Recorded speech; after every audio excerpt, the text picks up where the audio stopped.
সরকার, গণমাধ্যম, সুশীল সমাজ, অভিভাবক, আইন শৃঙ্খলা বাহিনী এবং সকল প্রাইভেট মাদ্রাসা একসঙ্গে কাজ করলে একটি নিরাপদ, আধুনিক, জবাবদিহিমূলক, শিশু বান্ধব ও আন্তর্জাতিক মানসম্পন্ন মাদ্রাসা শিক্ষা ব্যবস্থা গড়ে তোলা সম্ভব হবে, যা বাংলাদেশের ভবিষ্যৎ প্রজন্মকে নৈতিকতা, দেশপ্রেম ও মানবিক মূল্যবোধে সমৃদ্ধ করবে।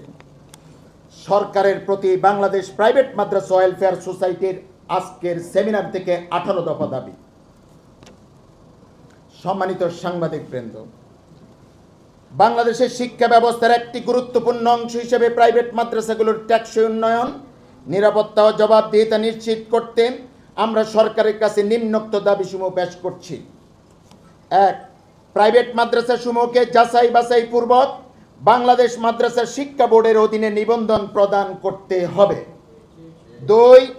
প্রাইভেট মাদ্রাসাসমূহকে দ্রুততম সময়ের মধ্যে ইন নাম্বার প্রদান করতে হবে এবং ইন নাম্বার প্রদানে অপ্রয়োজনীয় জটিলতা দূর করতে হবে। 3. শর্ত সাপেক্ষে ভাড়া বাড়িতে প্রাইভেট মাদ্রাসা পাঠদানের অনুমোদন ও একাডেমিক স্বীকৃতি প্রদান করতে হবে। 4. শিক্ষা প্রতিষ্ঠানগুলো স্ব শিক্ষা প্রতিষ্ঠানের নামে শিক্ষার্থীদের সনদ প্রদানের ব্যবস্থা গ্রহণ করতে হবে। 5. প্রাইভেট মাদ্রাসার শিক্ষার্থীদের সরকারি ও বেসরকারি উপবৃত্তির ব্যবস্থা করতে হবে। 6.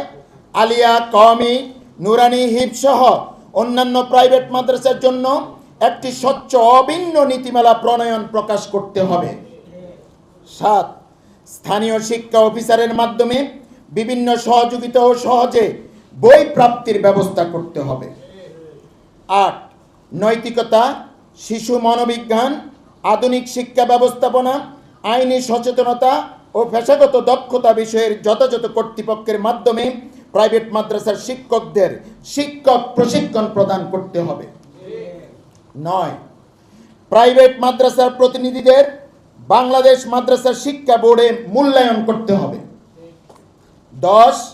শিক্ষা মন্ত্রণালয় থেকে তথ্য প্রযুক্তি, কম্পিউটার ও শিক্ষা উপকরণের সহযোগিতা প্রদান করতে হবে। 11. প্রাইভেট মাদ্রাসাসমূহকে বিভিন্ন সংস্থা ও রাজনৈতিক হয়রানির শিকার হতে হয় তা দূরীকরণে কার্যকর ব্যবস্থা করতে হবে। 12. আলিয়া, নুরানি, হিফজ ও অন্যান্য প্রাইভেট মাদ্রাসাসমূহের জন্য সমন্বিত উন্নয়ন নীতিমালা প্রদান করতে হবে। 13.